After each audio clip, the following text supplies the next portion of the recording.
அருமையான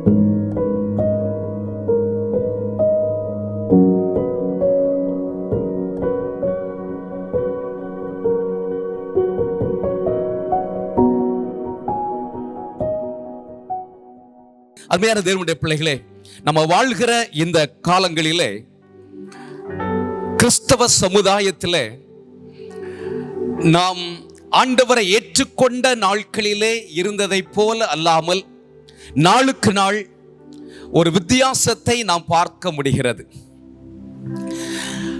எப்படி மேலை நாடுகளிலிருந்து சுவிசேஷம் நம்முடைய நாடுகளுக்கு மிஷனரிகளால் கொண்டு வரப்பட்டதோ,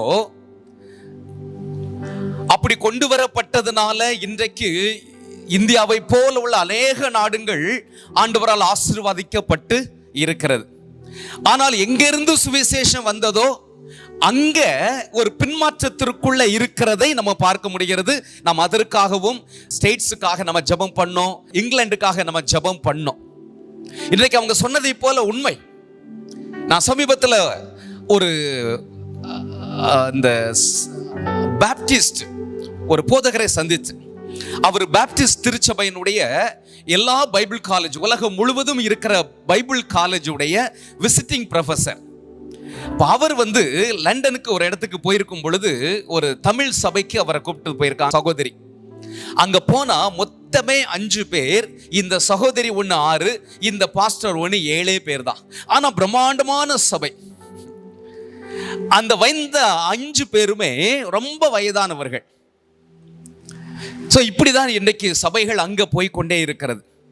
இன்றைக்கு நம்ம பகுதியில் நம்ம பார்க்கும் பொழுது பாவத்தை குறித்து கண்டிக்கிற செய்திகள் இன்றைக்கு குறைந்து கொண்டே வருகிறது. ஆசீர்வாதத்திற்கு நேரான செய்திகள் ஏராளமாக நாம் கேட்க முடிகிறது.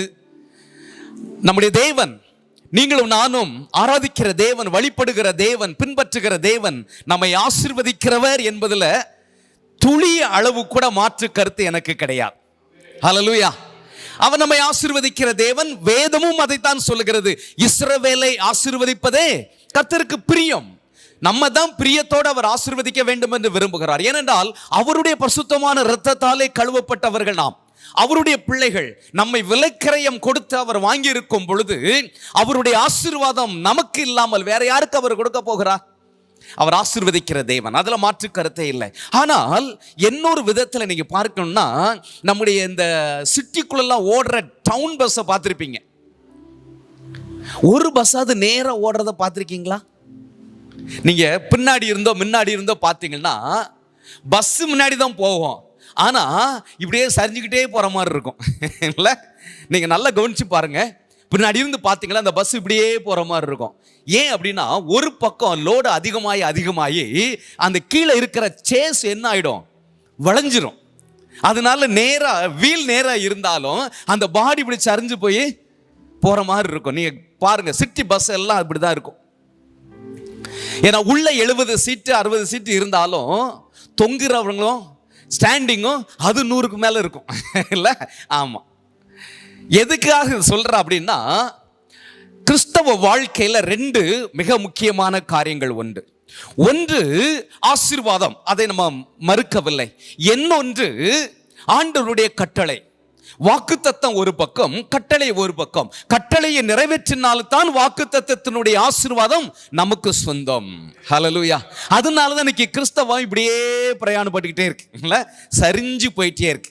இன்றைக்கு ஒரு 7 விதமான ஜாக்கிரதையாக நம்ம இருக்க வேண்டிய, எச்சரிக்கையாக கிறிஸ்தவ வாழ்க்கையில இருக்க வேண்டிய காரியங்களை உங்களோடு கூட நான் பகிர்ந்து கொள்ள போகிறேன். அந்த 7 காரியங்களையும் வேதத்திலே ஆண்டவர் அதிகமாக அதை வெறுக்கிறார், அதை அருவருக்கிறார். ஹல்லேலூயா. அவர் வெறுக்கவும் செய்கிறார், அதை அருவருக்கவும் செய்கிறார். வெறுப்பு என்றால் எனக்கு வேண்டாம் என்று ஒதுக்குவது. அருவருப்பு என்றால் ஒரு அசிங்கத்தை பார்க்கும் பொழுது சீ என்று சொல்லி விலகி போவது இல்ல? இப்போ இந்த உள்ள வரும் பொழுது இங்க ஏதாவது அசிங்கமா இருந்துச்சு, அது அசிங்கமான ஒரு ஸ்மெல் வருதுன்னா நம்ம உள்ள உட்கார மாட்டோம் இல்லையா? ஆமா. எவ்வளவுதான் சேரை தொடச்சி நம்ம போட்டிருந்தா கூட நம்ம மன திருப்திக்காக ஃபூன்னு 2 ஊதிக்கிட்டாவது உட்காருவோம் இல்ல? ஆமா. அப்போ நீங்க பாருங்க, ஆண்டவர் அருவருக்கிற வெறுக்கிற ஒரு 7 காரியங்களை இன்றைக்கு நாம் சுருக்கமாக நம்ம பார்க்க போகிறோம். எடுத்தவர்கள் வாசிக்கலாம்.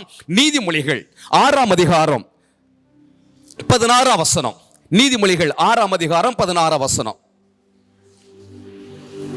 6 காரியங்களை கர்த்தர் வெறுக்கிறார், 7ம் அவருக்கு அருவருப்பானவைகள். 6 காரியங்களை கர்த்தர் வெறுக்கிறார், 7ம் அவருக்கு அருவருப்பானவைகள். ஹல்லேலூயா. அந்த 6 காரியங்கள் என்ன? அவர் அருவருக்கிற 7 காரியங்கள். இந்த நீதிமொழிகளை எழுதின அந்த நடை, தமிழ் நடை ரொம்ப வித்தியாசமான ஒரு நடை. 6 காரியங்களை கர்த்தர் வெறுக்கிறார், 7ம் அவருக்கு அருவருப்பானவைகள். ஆண்டவர் ஒரு காரியத்தை வெறுக்கிறாரு அப்படின்னு சொன்னா அந்த காரியத்தை நீங்களும் நானும் வெறுக்கணும். ஆண்டவர் ஒரு காரியத்தை அருவருக்கிறார் என்று சொன்னால் அவருடைய அடிச்சுவட்டை பின்பற்றுகிற நீங்களும் நானும் அந்த காரியத்தை அருவருக்க வேண்டும். முதலாவது, நாம் ஆராதிக்கிற தேவன் எப்படிப்பட்டவர்? அவர் சர்வ வல்லமுள்ள தேவன். அவரால் செய்யக்கூடாத அதிசயமான காரியம் ஒன்றும் இல்லை.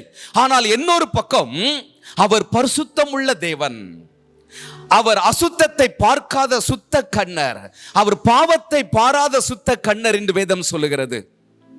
பாவியை நேசிக்கிறார், ஆனால் பாவத்தை அவர் வெறுக்கிறார் என்று வேதம் சொல்லுகிறது. இயேசு கிறிஸ்து இந்த உலகத்தில் வாழ்ந்த நாட்களிலே அவரை விரல் நீட்டி குற்றப்படுத்துவதற்கு ஒருவராலும் கூடாது இருந்தது என்று வேதத்தில் வாசிக்கிறோம். சதுசேயர்கள், பரிசேயர்கள், வேத பாரகர்கள் அவரை சுற்றி சுற்றி வந்தார்கள். அவருடைய வாயின் வார்த்தையிலே குற்றம் கண்டுபிடிக்கலாமா என்று பார்த்தார்கள்.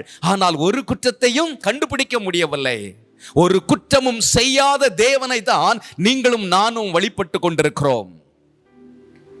நான் பரிசுத்தர், ஆகவே நீங்களும் பரிசுத்தராய் இருங்கள்.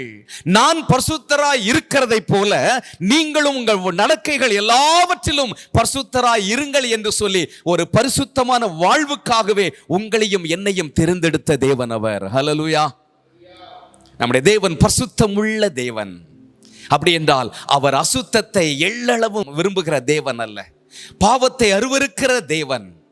முதலாவது அவர் வெறுக்கிற அருவருக்கிற காரியம் என்ன? அந்த 17ஆம் வசனம் சொல்லுகிறது, அவை யாவன மேட்டிமையான கண். ஆண்டவர் வெறுக்கிற அருவருக்கிற முதல் காரியம் மேட்டிமையான கண். இந்த கண்ணை குறித்து வேதத்தில் ஏராளமான காரியங்கள் இருக்கிறது. கண், முதல் பாவம் கீழ்ப்படியாமை என்கிற பாவம் ஏவாள் மூலமாக இந்த உலகத்திற்குள்ள வருவதற்கு ஐம்புலன்களிலே மிகவும் முக்கியமான புலனாகிய அந்த கண்ணு தான் காரணமாக இருந்தது. நீங்கள் வேதத்தை வாசித்து பார்க்கும் பொழுது அந்த பழம் பார்வைக்கு அழகாகவும் இச்சிப்பதற்கு கூடிய ஒரு தன்மை உடையதாகவும் இருந்ததாம், இச்சிக்கப்படக்கூடியதாக இருந்தது. அந்த கண் பார்வை தான் அவளை முதலாவது ஆண்டவருடைய வார்த்தைக்கு கீழ்ப்படியாமல் கொண்டு போய்விட்டது. கண் நமக்கு ரொம்ப டேஞ்சர். பைபிள் சொல்லுது, நீங்க குருடரா இருந்தா உங்கள்கிட்ட பாவம் இருக்காதுன்னு இயேசு சொன்னார்ல. ஆமா, நீங்க காண்கிறோம் என்று சொல்றதுனால தான் நீங்க பாவம் செய்றீங்க. நம்முடைய கண் மிகவும் முக்கியமானது. கண் சரீரத்தின் விளக்கு என்று வேதம் சொல்லுகிறது. ஆனால் இந்த கண் ஆண்டவர் எதற்காக உருவாக்கி இருக்கிறாரோ அதற்கு பயன்படுத்தாமல் இன்றைக்கு ஆண்டவர் வெறுக்கிற அருவருக்கிற காரியத்திற்கு நம்முடைய கண்ணை நம்ம பயன்படுத்துவதில் ஜாக்கிரதையாக இருக்க வேண்டியது அவசியம். மேட்டிமையான கண். சில உதாரணங்களை வேதத்திலிருந்து உங்களோட நான் பகிர்ந்து கொள்ள போகிறேன். ஏசாயா 2ஆம் அதிகாரம் 11ஆம் வசனத்தை நீங்கள் வாசித்து பார்த்தால் நரரின் மேட்டிமையான கண்கள் என்று சொல்லப்பட்டிருக்கிறது. அதே போல ஏசாயா 3ஆம் அதிகாரம் 16ஆம் வசனத்தில் சீயோன் குமாரத்திகளை குறித்து சொல்லுகிறது. இந்த சீயோன் குமாரத்திகள் யார்? ஆண்டவரை நேசிக்கக்கூடியவர்கள், ஆண்டவர் விரும்புகிற அந்த சீயோனிலே வாழுகிற அந்த குமாரத்திகள். அவர்களை குறித்து வேதம் சொல்கிறது, சீயோன் குமாரத்திகளுடைய கண்களால் அவர்கள் மருட்டி பார்க்கிறார்களாம். இந்த மனமேட்டிமையான கண் உடையவர்களுடைய இருதயம் முதலாவது மற்றவர்களை மதிக்காது. சக மனிதர்களை, உடன் ஊழியர்கள் அல்லது உடன் சகோதரர்கள், உடன் விசுவாசி என்கிற அந்த மதிப்பு கூட அது கொடுக்காது. மற்றவர்களை ஏளனமாக பார்க்கக்கூடிய ஒரு கண்ணாக அது காணப்படும். மற்றவர்களை இழிவாகவும் தாழ்வாகவும் பார்க்கக்கூடிய ஒரு கண், அதுதான் அந்த மருட்டி பார்ப்பது, ஏளனமாக பார்ப்பது. சக மனிதர்களை, மற்றவங்களை நம்ம கண்டிப்பாக ஆண்டவருடைய பிள்ளைகள் நேசிக்க வேண்டியது அவசியம், மற்றவர்களை மதிக்க வேண்டியது அவசியம். வேதம் சொல்லுகிறது, என்னை காட்டிலும் மற்றவர்களை நான் உயர்வாக நினைக்க வேண்டுமா? ஹல்லேலூயா. அந்த உயர்வான எண்ணம் நமக்குள்ள இருந்துச்சு அப்படின்னு சொன்னா யாரையும் தாழ்வாக நம்ம பார்க்கவே மாட்டோம். மேட்டிமையான கண். பைபிள்ல லோத்துவை பாருங்கள். ஆபிரகாமுடைய வேலைக்காரர்களுக்கும் லோத்துடைய வேலைக்காரர்களுக்கும் தகராறு வந்துச்சு. ஆபிரகாம் நாம் சகோதரர், நமக்குள்ள சண்டை வேண்டாம், பிரிவினை வேண்டாம், நமக்குள்ள கசப்பு வேண்டாம், இதோ முழு உலகம் நமக்கு முன்னாடி இருக்கிறது, நீ வலது பக்கம் போனா நான் இடது பக்கம் போகிறேன், நீ இடது பக்கம் போனா நான் வலது பக்கம் போகிறேன். ஒரு அருமையான சகோதரத்துவத்தை பேணக்கூடிய ஒரு மனிதனாக அங்க ஆபிரகாம் பேசுகிறார். ஆனால் லோத்து பாருங்க, வயதில் குறைந்தவன், அழைக்கப்பட்டவன் கூட வந்து ஒட்டி கொண்டவன் தான். ஆனால் இந்த ஆபிரகாம், நீங்க பெரியவங்க, நீங்க முதலாவது செலக்ட் பண்ணுங்க, எனக்கு ஏதாவது ஒண்ணு கொடுங்க, நீங்க செலக்ட் பண்ண பிறகு நீங்க விடுறத நான் எடுத்துக்கொள்கிறேன் என்கிற அந்த மனப்பக்குவம் அவனுக்கு வராமல் அவன் கண்ணை ஏறிட்டு பார்த்து அந்த பகுதி ஏதேன் தோட்டத்தை போல இருக்கிறது, கர்த்தருடைய தோட்டத்தை போல இருக்கிறது என்று அறிந்து அதை அவன் தெரிந்து கொண்டான். அந்த தெரிந்து கொண்ட அந்த சூழ்நிலையை பாருங்கள், அதுதான் அவனுடைய வாழ்க்கையில் ஒரு பெரிய கண்ணியாக மாறிவிட்டது. ஹல்லேலூயா. மேட்டிமையான கண் நம்முடைய வாழ்க்கையில இருக்கவே கூடாது. பைபிள் சொல்லுது, அழிவுக்கு முன்னாடி என்ன இருக்குமா? மனமேட்டிமை. மேன்மைக்கு முன்னானது தாழ்மை, ஆனால் விழுதலுக்கு முன்னானது மனமேட்டிமை. இன்னைக்கு ஒரு மனிதன் விழுந்து போகிறான் என்றால் அவனுடைய வாழ்க்கையில அந்த மனமேட்டிமை காணப்படுகிறது. லூசிபர் மனிதனை ஈனப்படுத்தினவன், அழிவுக்கு நேராக ஜனங்களை வழிநடத்தக்கூடியவன். இந்த லூசிபரை குறித்து நீங்கள் முழுவதுமாக நீங்கள் வாசித்து பார்க்க வேண்டும் என்றால் எசேக்கியேல் 28ஆம் அதிகாரம் 11-19 வசனங்கள் வரைக்கும் அவனுடைய அழகை குறித்த ஒரு வர்ணிப்பு வேதம் சொல்லுகிறது. அவன் உண்டாக்கப்பட்ட பொழுதே மிகவும் நேர்த்தியாக அவன் உண்டாக்கப்பட்டானா, பாதுகாப்பதற்காக உருவாக்கப்பட்ட கேரூப் என்று வேதம் சொல்லுகிறது. உன்னில் பழுதொன்றும் இல்லை என்று வேதம் சொல்லுகிறது. வேத பண்டிதர்கள் சொல்லுகிறார்கள், அவன் தன்னுடைய சட்டையை அடிக்கும் பொழுது 21 மியூசிக்கல் இன்ஸ்ட்ருமெண்ட் வாசிக்கிற அந்த இனிமையான இசை கேட்குமா. அவ்வளவு அழகாக உருவாக்கப்பட்டவன். ஆனால் அவனுக்குள்ள மேட்டிமை வந்ததுனாலே அவன் அகால பாதாளத்திலே தள்ளப்பட்டான் என்று வேதம் சொல்லுகிறது. அப்போ ஒரு மனிதனுடைய வாழ்க்கையிலே அருமையானவர்களே, இந்த மேட்டிமையான காரியம் வருவதற்கு காரணம் என்ன? சில பாயிண்ட் மட்டும் நான் உங்களோட பகிர்ந்து கொள்ள போகிறேன். முதலாவது, அழகினால் மேட்டிமை வருகிறது. ஒருவர் தான் அழகாக இருக்கிறேன் என்கிற அந்த எண்ணம் வந்தாலே மற்றவர்களை என்ன பண்ண மாட்டாங்க? மதிக்க மாட்டாங்கல்ல. அழகினால், லூசிபரை குறித்து வேதம் சொல்லும் பொழுது, உன் அழகினால் நீ விழுந்து போனாய். அழகா இருக்கிறவங்க ரொம்ப ஜாக்கிரதையா தான் இருக்க வேண்டியது அவசியமா இருக்கிறது. 2 கொரிந்தியர் 26ஆம் அதிகாரம் 16ஆம் வசனத்தை நம்ம வாசித்து பார்ப்போம் என்றால், உசியா என்கிற ஒரு ராஜாவை குறித்து சொல்லப்பட்டிருக்கிறது. தான் பலப்பட்ட போது தனக்கு கேடுண்டாகும்படி மனமேட்டிமையாக மாறிவிட்டானாம். ஆரம்பத்தில் ஆண்டவரை நேசிக்கிறவனாக இருந்தான், ஆண்டவருக்கு பிரியமுள்ள காரியங்களை செய்கிறவனாக இருந்தான். ஆனால் தன்னுடைய ராஜ்யபாரம் பலப்பட்ட பொழுது, அந்த அதிகாரம் முழுவதும் நீங்க வாசித்து பார்த்தீங்கன்னா, அவன் எல்லாவற்றையும் ஆண்டவர் வாய்க்க பண்ணாராம். கோபுரங்களை கட்டினான், கோட்டைகளை கட்டினான், எல்லாவற்றையும் அவன் பலப்படுத்தினான். வேளாண்மை பிரியனாக இருந்தான். அவன் செய்ததெல்லாம் வாய்க்க பண்ணினான் ஆண்டவர். தான் ராஜ்யத்திலே பலப்பட ஆண்டவரை விட்டு அவன் கொஞ்சம் கொஞ்சமாக பின்வாங்கி போயிட்டு, இங்க வேதம் 16 வசனத்துல சொல்லுகிறது, உசியா தான் பலப்பட்ட போது தனக்கு கேடுண்டாகும்படி மனமேட்டிமையாக மாறிவிட்டான். பொதுவாகவே பழைய ஏற்பாட்டு காலத்தில் ராஜாக்களை பார்க்கும் பொழுது ஆரம்பத்தில் ஆண்டவரை ரொம்ப உறுதியாக பற்றி கொள்வார்கள். ஆனால் போக போக போக அவருடைய வாழ்க்கையே மாறிவிடும். இன்னைக்கு நம்முடைய வாழ்க்கையில் அப்படி இருக்கக்கூடாது. ஏனென்றால் ஆண்டவர் அருவருக்கிற காரியம் இது. மனமேட்டிமையான கண் அருவருக்கிற காரியம். ஓசியா தீர்க்கதரிசன புஸ்தகம் 13ஆம் அதிகாரம் 6ஆம் வசனத்தை நம்ம வாசிக்கும் பொழுதும், திருப்தியான பின்பு இஸ்ரவேல் ஜனங்கள் மனமேட்டிமையாக மாறிவிட்டார்களாம். திருப்தியான பின்பு. சில நேரங்களில் நமக்கு ஆகார திருப்தி, அளவுக்கு மிஞ்சிய பணங்கள், அளவுக்கு மிஞ்சிய வசதிகள், வாய்ப்புகள் நமக்கு கொடுக்கப்படுகிற வேளையிலே நம்முடைய இருதயம் எப்படி இருக்கிறது? ரொம்ப ஜாக்கிரதையாக இருக்க வேண்டியது அவசியமாக இருக்கிறது. சில நேரங்களில் பணம் நமக்கு அளவுக்கு மிஞ்சி வரும் பொழுது நம்மை உயர்த்தின ஆண்டவரை கூட இன்றைக்கு மறந்து போகக்கூடிய சூழ்நிலையும் மனிதனுடைய வாழ்க்கையில நம்ம பார்க்க முடிகிறது.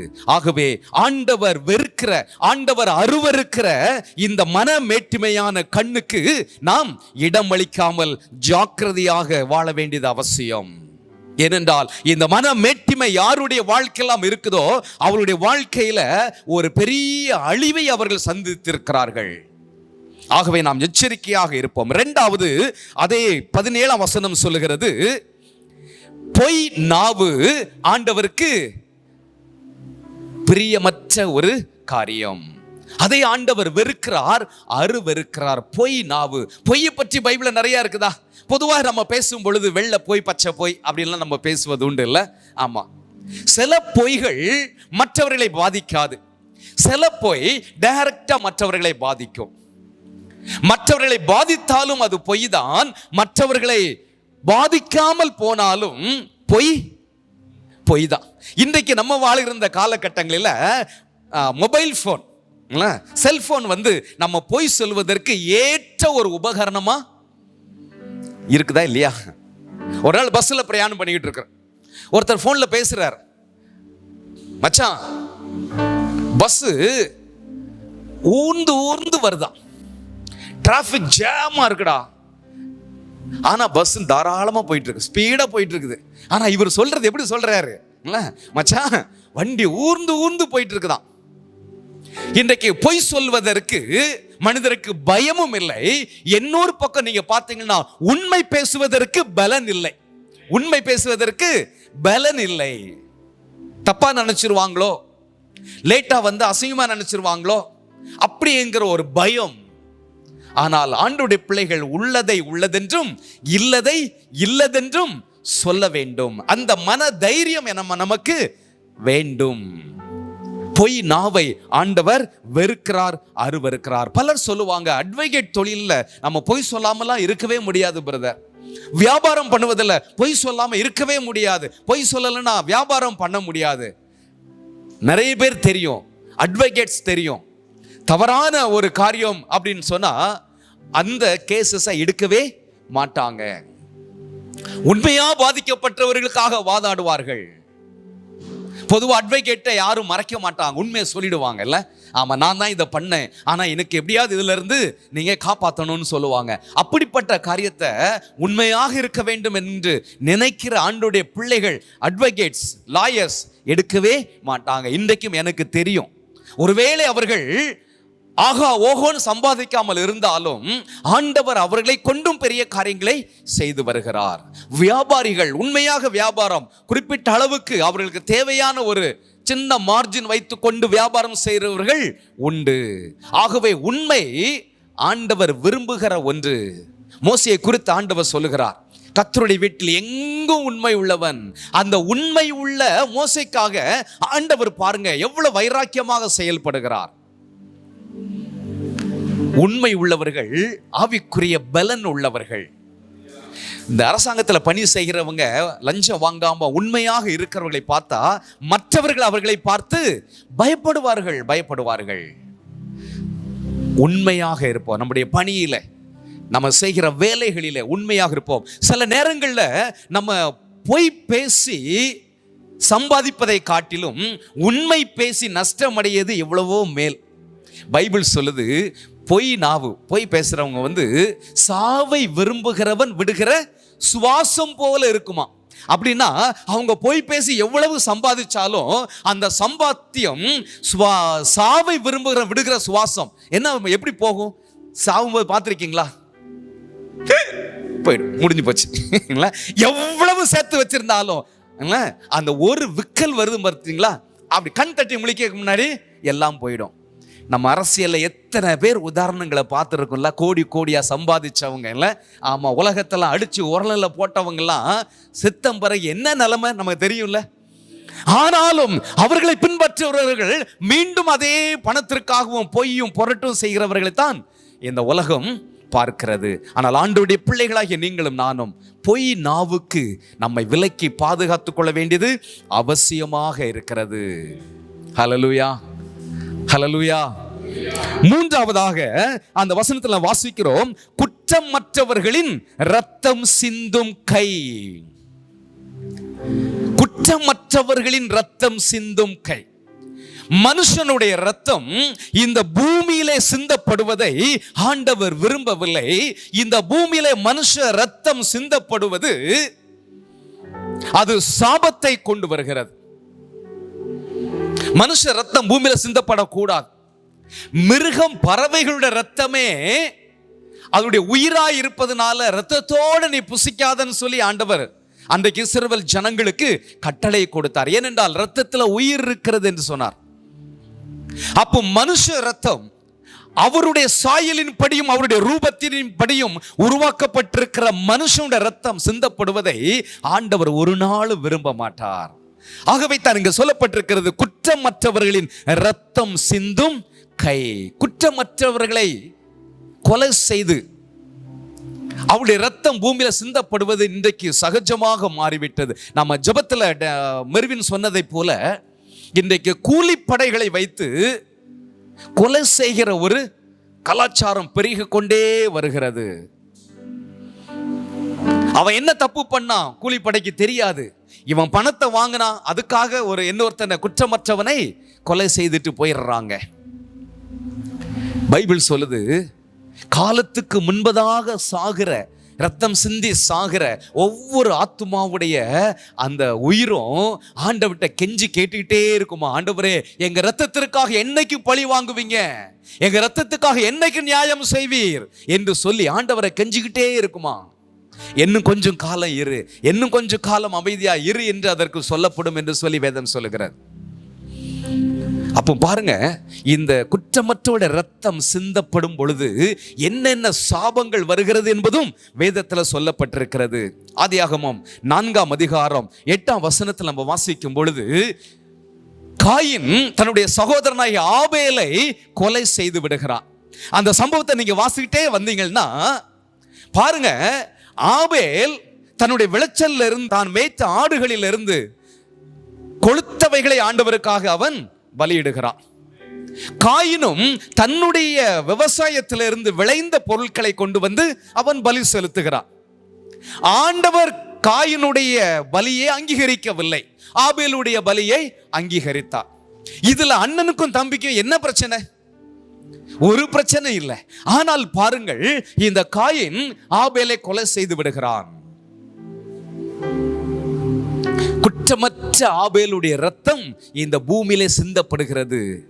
காயினுடைய தண்டனை, காயினுக்கு கிடைத்த தண்டனை என்ன? தொடர்ந்து நீங்க வாசித்து பார்த்தீங்கன்னா 4ஆம் அதிகாரம் 11ஆம் வசனத்தில் ஆண்டவர் சொல்லுகிறார், இந்த பூமியில் நீ சபிக்கப்பட்டு இருப்பாய். 12ஆம் வசனம் சொல்லுகிறது, இந்த பூமி தன் பலனை உனக்கு கொடாது, அது ஒரு சாபம். 3ஆவது பார்த்தீங்கன்னா அதே வசனத்துல நிலையற்று அலைகிறவனாய் இருப்பாய். காயின் சொல்ற, எனக்கு கொடுத்த தண்டனை பெரியது ஆண்டவரே. ஆமா, பெரியதுதான். குற்றமற்ற மனிதனுடைய ரத்தம் சிந்தப்படுகிறதை ஆண்டவர் விரும்புகிற தேவன் அல்ல. அப்படி என்றால் இன்னைக்கு நாம் எவ்வளவு எச்சரிக்கையாக இருக்க வேண்டியது அவசியமாக இருக்கிறது. ஒருவேளை கொலை செய்து ரத்தம் சிந்தப்படுவது மட்டும்தான் கொலை என்று நினைக்கிறோமா? இன்றைக்கு வார்த்தையினால சக மனிதர்களை நாம் என்ன பண்ணி விடுகிறோம்? சாகடிச்சிடுறோம். சில இரத்த கண்ணீர் வடிக்கக்கூடிய அளவுக்கு நம்முடைய வார்த்தை அவர்களை கொண்டு போய் விடுகிறது. அதுவும் ஒரு விதத்தில் கொலை தானே இல்லை? ஒரு வார்த்தை சொன்னான் பாருங்க, அப்படியே என் இருதயம் நொறுங்கிச்சுன்னு எத்தனை பேர் நம்மகிட்ட சொல்லியிருக்கிறாங்க. அப்ப நம்முடைய வாயின் வார்த்தைகள் மற்றவர்களை அந்த அளவுக்கு வேதனைப்படுத்துதுன்னா, நம்முடைய வாயின் வார்த்தைகள்னாலையும் நம்ம சில நேரங்களில் கொலை பண்ணிடுறோம். ஆமா, கவனமாக இருக்க வேண்டியது அவசியம். நான்காவதாக, சீக்கிரமாக நான் போகிறேன். நான்காவதாக அந்த வசனத்தில் வாசிக்கும் பொழுது, துர்ஆலோசனையை பிணைக்கும் இருதயம். இந்த எல்லா காரியங்களும் நீங்க பார்த்தீங்கன்னா நம்முடைய சரீர அவயவங்களினால நாம் செய்கிற காரியங்கள் தான். கண் நம்முடைய சரீர அவயவம் இல்லையா? ஆமா. நாவு நம்முடைய சரீர அவயவம். குற்றமற்ற ரத்தம் சிந்தும் கையினால நம்ம செய்கிற காரியங்கள் நம்முடைய சரீரத்தின் அவயவம். இங்க நான்காவது, துர்ஆலோசனையை பிணைக்கும் இருதயம். ஒரு VBS பாட்டு ஒன்று நம்மளுடைய இதில் நம்ம போட்டிருக்கோம்.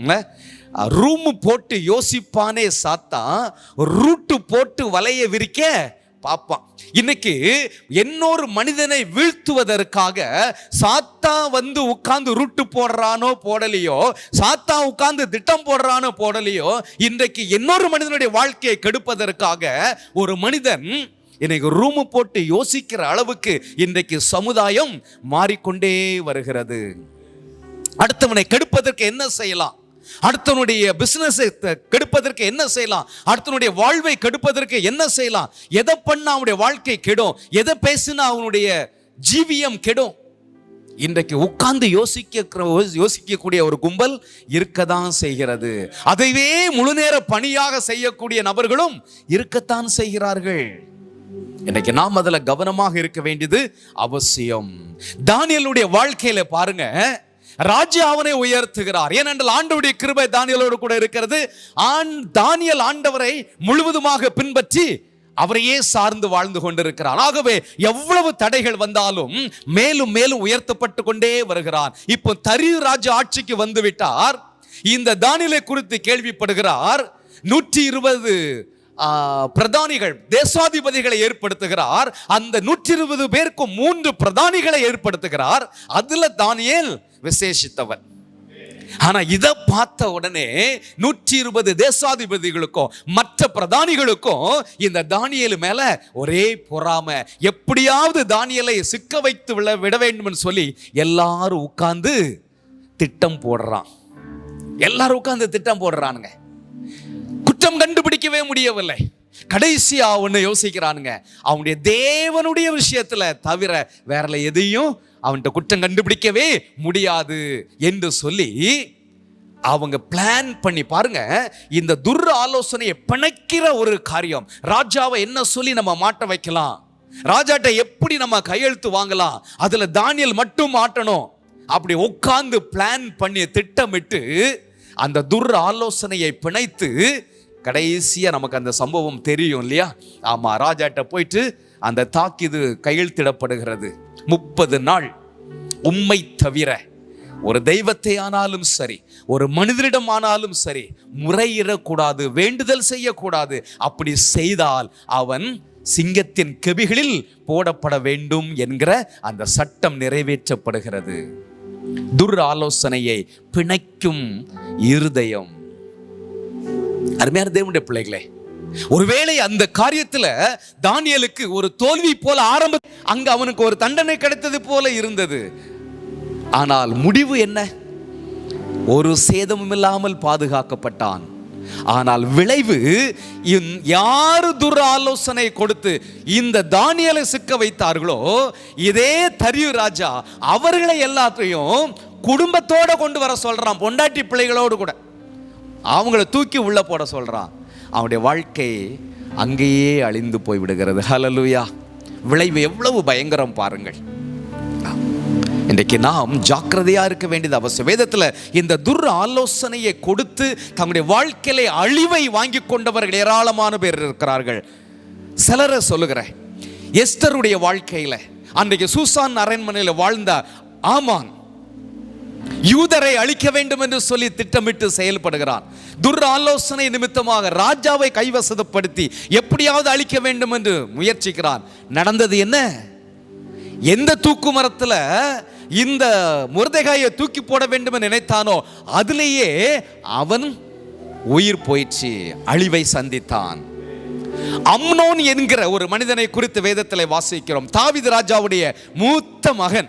தாவீது ராஜாவுக்கு பின்பதாக இவன் தான் முழு அந்த பட்டத்திற்கு வந்திருக்க வேண்டும், ராஜ பதவிக்கு வந்திருக்கக்கூடிய எல்லா காரியமும் அவனுக்குள்ள இருந்தது.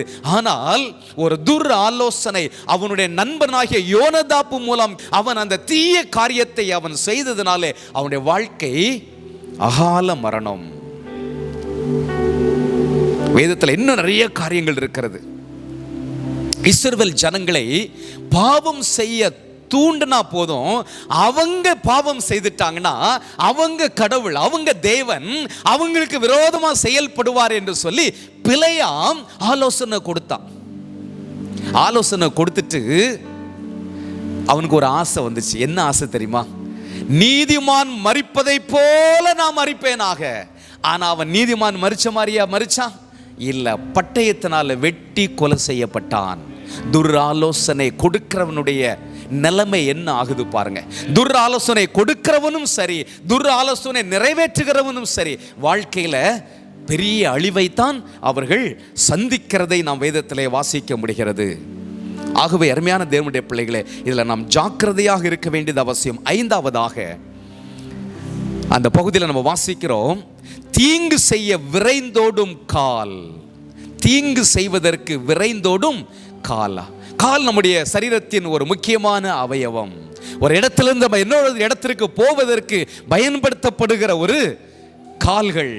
ஆனால் அந்த கால் தீமை செய்வதற்கு விரைந்தோடும் என்றால் அந்த காலை ஆண்டவர் வெறுக்கிறார். அந்த கால் அருவருக்கப்படக்கூடிய ஒன்று என்று ஆண்டவர் சொல்லுகிறார். தீமை செய்வதற்கு விரைந்தோடும் கால். வேதத்திலிருந்து சில சம்பவங்களை உங்களோடு கூட நான் பகிர்ந்து கொள்கிறேன். 1 சாமுவேலின் புஸ்தகம் 18ஆம் அதிகாரத்தில் இருந்து 30ஆம் அதிகாரம் வரைக்கும் கிட்டத்தட்ட 12 அதிகாரங்கள் தீமை செய்வதற்காக, ஒரே ஒரு மனிதனுக்கு தீமை செய்வதற்காக விரைந்தோடி போன சவுல் ராஜாவுடைய வாழ்க்கையை குறித்து சொல்லப்பட்டிருக்கிறது. அருமையான தேவனுடைய பிள்ளைகளே, ஒரு ராஜா என்று சொல்லுகிறவனுக்கு தன்னுடைய அரண்மனையில் எவ்வளவு வேலைப்பளு இருக்கும், எவ்வளவு ரெஸ்பான்சிபிலிட்டிஸ் இருக்கும். ஆனால் அதையெல்லாம் செய்யாமல் தாவீதை பின்தொடர்ந்து செல்லுகிற இந்த சவுல் ராஜா, ஒரு முறை தாவீது சொல்லுகிறான், இஸ்ரவேலின் ராஜா யாரை தேட போனார்? காட்டில் வாழுகிற கௌதாரியையா? காட்டில் வாழுகிற ஒரு தெள்ளுப்பூச்சியை வேட்டையாடுவதற்கு போனதை போல ஒரு இஸ்ரவேல் ராஜா வேட்டையாட வந்திருக்கிறார் என்று சொல்லுகிறான். அப்படின்னா அந்த அளவுக்கு பாருங்க, சவுல் ராஜா தாவீதை பின்தொடர்ந்தே போய் கொண்டிருக்கிறான். தாவீது ஒரு கெபியை விட்டு இன்னொரு கெபி, இன்னொரு கெபியை விட்டு இன்னொரு கெபி, இன்னொரு இடத்துல போய் இப்படி பல இடங்களில் போய் தஞ்சம் புகுந்து கடைசியா தாவீது சொல்லுகிறான், பாருங்க, என்னைக்காவது ஒரு நாள் இந்த சவுல்னால எனக்கு மரணம். அந்த அளவுக்கு சவுல் ராஜா அவனை பின்தொடர்ந்தே போகிறான். தீமை செய்வதற்கு விரைந்தோடும் கால் இந்த சவுல் ராஜாவுடைய கால். நிலைமை என்ன? முடிவு என்ன? சவுல் ராஜாவுடைய முடிவு நமக்கு எல்லாருக்குமே தெரியும். பெலிஸ்தர்களால அவன் கொல்லப்படுகிறான். உயிர் போகல, தன்னுடைய ஆயுததாரிட்ட சொல்றான், அவன் பயப்படுகிறான். பட்டயத்தை நட்டு வைத்து அது மேலேயே அவன் விழுந்து தற்கொலை செய்து கொள்ளுகிறான். எவ்வளவு ஒரு பரிதாபமான ஒரு முடிவு பாருங்க. ஒரு ராஜாவுக்கு ஒரு தற்கொலை தான் முடிவா? தன்னுடைய ஸ்தானத்தை விட்டு அலைகிற குருவி என்று வேதம் சொல்லுகிறது. தன்னுடைய ஸ்தானத்தை விட்டு அலைகிற குருவி இளைப்பாறுதல் இல்லாமல் ஓடிட்டு இருக்கும். அதே போலதான் இந்த சவுல் ராஜா மற்றவருக்கு தீமை செய்வதற்காக தன்னுடைய எல்லா விதமான பதவிகளையும் பொறுப்பையும் விட்டுவிட்டு, செய்ய வேண்டிய கடமைகளை விட்டுவிட்டு பழி வாங்குவதிலேயே குறியாக ஓடிக்கொண்டிருக்கிறான். கடைசியாக அந்த காரியம் அவனுடைய வாழ்க்கையிலேயே அவனை கொண்டே அவனுக்கு அழிவை சம்பாதித்து கொடுத்து விட்டது. தீமை செய்வதற்கு விரைந்தோடும் கால். தீமை செய்வதற்கு நம்ம கால் என்னைக்கும் முன்னாடி போகவே கூடாது. இல்லை, யார் கூப்பிடுறாங்களோ இல்லை, நியாயம் இல்லையா, ரொம்ப நம்ம எச்சரிக்கையாக யோசித்து விட்டு தான் ஆண்டோடைய பிள்ளைகள் சில காரியங்கள் செய்வதற்கு புறப்பட வேண்டும். சொந்தக்காரங்க கூப்பிடுறாங்க, பக்கத்தில் இருக்கிறவங்க கூப்பிடுறாங்க, இதை செய்யலான்னு சொல்றாங்க, ஜாக்கிரதையாக நம்ம இருக்க வேண்டியது அவசியம். அப்சலோம் தாவீதுக்கு தான் தன்னுடைய சொந்த தகப்பனாரே துரத்தி அடிக்கிறான். ஆனால் அப்சலோமுடைய வாழ்க்கையை பாருங்க. கர்வாலி மரத்தில் மாட்டிக்கொண்டு பூமிக்கும் வானத்திற்கும் நடுவாக அவன் தொங்கி சாகிறான் பாருங்க. எவ்வளவு பரிதாபமான ஒரு வாழ்க்கையில். ஆமா, இதை தியானிக்கும் பொழுது நிறைய வேத சம்பவங்கள் ஞாபகத்துக்கு வந்து கொண்டே இருக்கிறது. இன்றைக்கு நம்முடைய வாழ்க்கையில் இதெல்லாம் ஏன் வேதத்தில் எழுதப்பட்டிருக்கிறதுனா, உங்களுக்கும் எனக்கும் ஒரு எச்சரிப்பாக இது எழுதப்பட்டிருக்கிறது. ஆகவே ஆண்டவருடைய பிள்ளைகளாக நாம் இதில் ஜாக்கிரதையாக இருக்க வேண்டியது அவசியமாக இருக்கிறது. இந்த தீமை செய்வதற்கு விரைந்தோடுகிற ஒரு மனிதனுடைய வாழ்க்கையில நீங்க பார்த்தீங்கன்னா, எப்படி சவுல் ராஜா தன்னுடைய வேலையை செய்யாம அவன் போகிறானோ அதே போல அவர்கள் போவார்கள். இவங்களுடைய நேரம், இவங்களுடைய பணம், இவங்களுடைய தாளந்து, இவங்களுடைய உழைப்பு எல்லாவற்றையும் தீமை செய்வதற்காகவே பயன்படுத்துவாங்க. அது ஒரு பக்கம், மற்ற பணம் குறைஞ்சிக்கிட்டே இருக்கும், இவங்களுடைய அந்தஸ்து குறைஞ்சிக்கிட்டே இருக்கும், அதை பார்க்கவே மாட்டாங்க. ஆனால் இவர்களுடைய எண்ணங்கள் எல்லாம் தீமை செய்யணும்னு போயிட்டே இருப்பாங்க. தேவனுடைய சித்தத்தை இழந்து போவாங்க. ஒருவேளை ஊழியக்காரர்களாக இருப்பார்கள் என்றால், விசுவாசிகளாக இருப்பார்கள் என்றால், தேவனுடைய சித்தத்தை அவர்கள் இழந்து போவார்கள். விளைவு பரிதாபமான ஒரு முடிவாக இருக்கும். ஆறாவதாக பொய் சாட்சி என்று சொல்லி அந்த வசனத்தில் வாசிக்கிறோம். பொய் சாட்சி. இந்த பொய் சாட்சியும் நம்முடைய நாவினாலே பயன்படுத்தப்படுகிற ஒன்றுதான். பொய் நாவு ஒன்று இருக்கிறது, அது நம்முடைய டங், நாக்கை குறிக்கிறது. இது வாயை குறிக்கிறது. பொய் சாட்சி சொல்லக்கூடிய வாய். ஆமா, பைபிள்ல இருந்து ஒரே ஒரு சம்பவம். 2 ராஜாக்கள் 10ஆம் அதிகாரத்தை நம்ம வாசித்து பார்க்கும் பொழுது, அருமையான தேவனுடைய பிள்ளைகளே, அதுக்கு முன்னாடி 1 ராஜாக்கள் 21ஆம் அதிகாரத்தில் ஏசபேல் ஆகாப் ராஜாவை குறித்து நம்ம வாசிக்கிறோம். ஒரு பெரிய சப்ஜெக்ட். அவங்களுடைய வாழ்க்கை நமக்கு ஒரு பெரிய எச்சரிக்கை. கணவனுடைய ஸ்தானத்தை எடுத்துக்கொண்ட ஒரு மனைவி,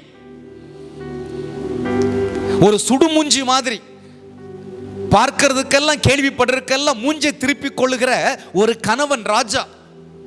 ராஜாவுக்கு தகுதியே இல்லாதவர், தான் ஒரு புருஷன், தான் ஒரு ராஜ்யத்தை ஆளுகிற ராஜா என்கிற அந்த டிக்னிட்டியை பாதுகாத்து கொள்ளாத ஒரு மனிதன், முடிவெடுப்பதற்கு தெரியாத ஒரு மனிதன். ஆகவே மனைவி அங்க ஸ்டாண்ட் பண்ணிட்டாங்க. இவன் பேர்ல கடிதம் எழுத ஆரம்பிச்சிட்டாங்க. நம்ம நாபோத்தை குறித்து நம்ம வேதத்தில் வாசிக்கிறோம். நாபோத்துடைய திராட்சை தோட்டத்தை கேட்கிறார், அவர் கொடுக்க மாட்டேன்னு சொல்லிட்டாரு. அதனால இவன் மூஞ்சி திருப்பிட்டு படுத்துக்கிட்டான். இவன் கேட்கிறா, நீங்க ஒரு ராஜா, அந்த தோட்டத்தை நம்ம வாங்கிக்கலாம், நீர் உட்கார்ந்து சாப்பிடுன்னு சொல்லிட்டு நிருபத்தை எழுதி அனுப்புகிறார். இஸ்ரேலில் இருக்கிற அந்த பெரியவர்களுக்கும் மூப்பர்களுக்கும் கடிதம் எழுதுகிறாள். ராஜாவினுடைய பேர்ல, கணவனுடைய பேர்ல எழுதுகிறார். ராஜாவுக்கே தெரியாது. அந்த கடிதத்தில் என்ன எழுதப்பட்டிருக்கிறது? உபவாசம் என்று கூறி ஜனங்களை கூட்டுங்கள், அந்த கூட்டத்தின் மத்தியிலே நாபோத்து மேல அவன் தேவனையும் ராஜாவையும் தூஷித்தான் என்று சொல்லி குற்றம் சாட்டுங்கள். சாட்சி சொல்வதற்கு 2 பேரை பேலியாளின் மக்களை ஏற்படுத்தி பொய் சாட்சி சொல்ல வைத்து அவனை கொலை செய்து விடுங்கள். இதுதான் எழுதப்பட்டிருக்கிறது. இப்போ இந்த கடிதம் போய் சேர்ந்தவனே மூப்பர்கள் அதையே செய்கிறார்கள். இந்த குற்றமற்ற இந்த நாபோத்துக்கு விரோதமாக சாட்சி சொல்லுகிறார்கள். அவன் ராஜாவை தூஷித்தான், அவன் தேவனை தூஷித்தான் என்று சொல்லி பேலியாளி மக்கள் 2 பேர் ஆமா நாங்களும் பார்த்தோம். ஏனென்றால் நியாய பிரமாணம், தேவனை தூஷித்தாலும் ஒருவனை கல்லெறிந்து கொள்ள வேண்டும், ராஜாவை தூஷிக்கிறவனையும் கல்லெறிந்து கொள்ள வேண்டும். அந்த சட்டத்தின் அடிப்படையிலே நாபோத்தை கல்லெறிந்து கொண்டு விடுகிறார்கள். பொய் சாட்சி இல்ல? ஆமா. விளைவு என்ன? எந்த இடத்துல நாபோத்தினுடைய இரத்தத்தை நாய்கள் நக்குனதோ அதே இடத்துல உன்னுடைய இரத்தத்தையும் நாய்கள் நக்கும் என்று சொல்லி தீர்க்கதரிசி சொல்லிட்டு போனாரு. நடந்துச்சா? அப்படியே நடந்தது. இன்னது யேசபேல் என்று அடையாளம் கண்டுகொள்ள முடியாத அளவுக்கு நாய்கள் அவருடைய சரீரத்தை தின்னும் என்று தீர்க்கதரிசி சொன்னார். யெகூ மூலமாக அது நடைபெற்றதா இல்லையா? நடைபெற்றது. அவ செத்து போயிட்டா. கொஞ்ச நேரம் கழிச்சு, ஐயோ அவ ஒரு ராஜகுமாரத்தி, அவளை அடக்கம் பண்ணுங்க என்று சொல்லி யெகூ சொல்லி அனுப்புகிறான். வந்து வீரர்கள் பார்க்கறாங்க. பார்த்தா அவளுடைய சரீரம் நாய்களால் அலங்கோலமாக சாப்பிடப்பட்டிருக்கிறது. உள்ள கை மட்டும்தான் இருக்குது. இன்னது யேசபேல் என்று அடையாளம் கண்டுகொள்ள முடியாத அளவுக்கு நாய் வந்து மனுஷனுடைய சரீரத்தை சாப்பிடாது. ஆனா பாருங்க, ஆண்டோடைய வார்த்தை அப்படியே அங்க நடக்குது இல்ல? ஆமா. இன்னொரு பயங்கரமான ஒரு விளைவு நடந்துச்சு பாருங்க. அதுதான் இந்த 2 ராஜாக்கள் 10ஆம் அதிகாரத்துல சொல்லப்பட்டிருக்கிறது. இந்த யேசபேல் ஆகாப் ராஜாவுக்கு 70 பிள்ளைகள், 70 குமாரர். பொம்பளை பிள்ளைகள் எத்தனை இருந்தாங்களோ தெரியல. இந்த 70 குமாரரையும் சமாரியாவில் வச்சு அவங்களுக்காக தனி ஒரு இருப்பிடம் அவங்களுக்கு அங்க வச்சு வளர்க்குறான். 70 குமாரர். அந்த 70 குமாரரையும் எந்த மூப்பர்களுக்கு கடிதம் எழுதி இந்த நாபோத்தை கொலை செய்வதற்கு சொன்னாலோ அதே மூப்பர்கள் மூலமாக இப்பொழுது யெகூ அந்த 70 பேரையும் கொன்று தலையை ஏன்ட்ட அனுப்புங்கன்னு சொல்றான். இந்த மூப்பர்கள் அதையே செய்யறாங்க. 70 குமாரருடைய தலைகள் 35 தனியா 2 குவியலாக ஒரு நாள் வச்சுக்கிறான். எவ்வளவு ஒரு பரிதாபமான ஒரு காரியம் பாருங்க. அப்போ அந்த பொய் சாட்சி, குற்றமற்ற ஒரு மனிதனுடைய வாழ்க்கையை அழிப்பதற்கென்று திட்டமிடுகிற இந்த யேசபேலுடைய குணம், இதெல்லாம் அவருடைய வாழ்க்கையில் ஒரு பெரிய அழிவை, அவளும் அழிந்து போனாள், ஆகாப் ராஜாவும் அழிந்து போனா, அவனுடைய சந்ததியே அழிந்து போயிடுச்சு. கவனமாக எச்சரிக்கையாக இருக்க வேண்டியது அவசியம். கடைசியாக அந்த வசனம் சொல்லுகிறது, நீதிமொழிகள் 6ஆம் அதிகாரம் 19ஆம் வசனத்தில், சகோதரருக்குள்ளே விரோதத்தை உண்டு பண்ணுதல். சகோதரருக்குள்ளே, அண்ணன் தம்பிக்குள்ள விரோதத்தை உண்டு பண்றது. சில நேரங்களில் ஒரு வார்த்தை, ஆமா உங்க அண்ணன் என்ன சொன்னான்னு தெரியுமா, ஒன்றும் சொல்லியிருக்க மாட்டான், ஒன்றும் சொல்லியிருக்க மாட்டான். உங்க அண்ணன் என்ன சொன்னான்னு தெரியுமான்னு ஒரு கேள்விக்குரிய போட்டுட்டு வந்துட்டாதே போதும். என் தம்பி ஏதோ சொன்னானோ, எங்கள் அண்ணன் ஏதோ சொன்னானோ, என்ன சொல்லியிருப்பான் என்னை பற்றி, அதை பற்றி சொல்லியிருப்பானோ, இதை பற்றி சொல்லியிருப்பானோ, அப்படியே ஒரு பகையை உருவாக்கணும். அதுக்கு ஒரு சின்ன தீப்பொறி மாதிரி ஒன்று சிலர் போட்டு போயிட்டாங்கன்னா அவ்வளோதான். இன்னைக்கு நிறைய பேர் அதை செய்கிறாங்கங்க. கிறிஸ்தவத்தில் நடக்குது, கிறிஸ்தவ குடும்பத்தில் நடக்குது, ஊழியங்களுக்குள்ள நடக்குது, சபைக்குள்ள நடக்குது. சகோதரருக்குள்ளே விரோதத்தை உண்டு பண்ணுதல். நம்ம ஜாக்கிரதையாக இருக்க வேண்டியது அவசியம். இதெல்லாம் சில நேரம் நம்ம பாவமாக நினைக்கிறதே கிடையாது. ஆனால் ஆண்டவர் அருவருக்கிற, ஆண்டவர் வெறுக்கிற ஒரு காரியமாக இருக்கிறது. சங்கீதம் 133 வாசிக்கிறோம், அதைத்தான் ஆண்டவர் விரும்புகிறார். வாசிங்க பார்க்கலாம். சங்கீதம் 133 எல்லாரும் நம்ம எடுத்துக்கொள்வோம். சங்கீதம் 133 ஒரு சகோதரருக்குள்ள எப்படி இருக்கணும் அப்படிங்கிற ஆண்டவருடைய ஒரு பெரிய ஆசை. அந்த ஆசையில் அதன் மூலமாக என்னென்ன ஆசீர்வாதங்கள் இருக்கிறது என்பதை அந்த சங்கீத பகுதியை சொல்லுது பாருங்க. நம்ம எல்லாரும் சேர்ந்து வாசிக்கலாமா? சங்கீதம் 133. இதோ சகோதரர் ஒருமித்து வாசம் பண்ணுகிறது எத்தனை நன்மையும் எத்தனை இன்பமும் ஆனது. அது ஆரோனுடைய சிரசின் மேல் ஊற்றப்பட்டு அவனுடைய தாடியின் மேல் வடிகிறதும் அவனுடைய அங்கிகளின் மேல் இறங்குகிறதுமான நல்ல தைலத்துக்கும் எர்மோன் மேலும் சீயோன் பர்வதங்கள் மேலும் இறங்கும் பனிக்கும் ஒப்பாயிருக்கிறது. அங்கே கர்த்தர் என்றென்றைக்கும் ஆசீர்வாதத்தையும் ஜீவனையும் கட்டளையிடுகிறார். ஹல்லேலூயா. ஆண்டவருடைய ஆசீர்வாதம் கட்டளையிடப்படுகிற ஒரு இடம் சகோதரத்துவம். ஆண்டவருடைய ஆசீர்வாதம் இறங்கி வருகிற இடம் சகோதரத்துவம். ஒரு ஜீவன் இருக்கிற இடம் சகோதரத்துவம். ஆனால் அந்த சகோதரத்துவத்தை கெடுப்பதற்காக ஒரு மனிதன் செயல்படுவான் என்றால் அவனோட வாழ்க்கையில் ஆண்டவர் எவ்வளவு அழிவை கட்டளையிடுவார். பைபிளில் நிறைய உதாரணங்கள் இருக்கு. நம்ம எச்சரிக்கையாக இருப்போம். யார் எந்த அண்ணன் தம்பிக்குள்ளேயும் நம்மளால் ஒரு சண்டை உருவாகி விடவே கூடாது கூடாது.